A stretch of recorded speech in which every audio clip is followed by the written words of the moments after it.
আমরা প্রবাসীরা ফানির মতো, আমাদেরকে যেই পাত্রে রাখা হয় আমরা সেই পাত্রে আকার ধারণ করি।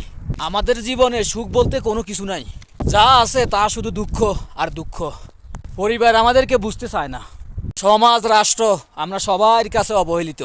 আমরাও যে রক্ত মাংসের মানুষ এটা অনেকে স্বীকার করতে চায় না। আমরা প্রবাসে যাযাবরের মতো থাকি, আমাদের দুঃখ কেউ বুঝতে চায় না। আমরা আসার সময় হয়েছি প্রতারিত, আবার যাওয়ার সময় এয়ারপোর্টেও লাঞ্ছনা। আমরা আসলে মানুষ না, আমাদেরকে সবাই টাকার মেশিন বলে। যতক্ষণ টাকা দিব ততক্ষণ ভালো। দেশ থেকে শুধু টাকার জন্য ফোন আসে, মানুষ হিসাবে খোঁজ খবর কেউ নেয় না। শরীর স্বাস্থ্য ভালো আছে কি না তাও জিজ্ঞেস করে না। আমাদের সেই ডাস্টবিনকে আরো ভালো মনে হয়, কারণ তাকে যেখানে রেখে যায় সেখানে সে থাকে। তার সুখ দুঃখ ভাগ করার মানুষ আছে, অথচ আমাদের মতো প্রবাসীদের কোনো মূল্য নাই, আমরা মূল্যহীন। তারপরও আমরা বলি আলহামদুলিল্লাহ ভালো আছি, আমরা ভালো আছি।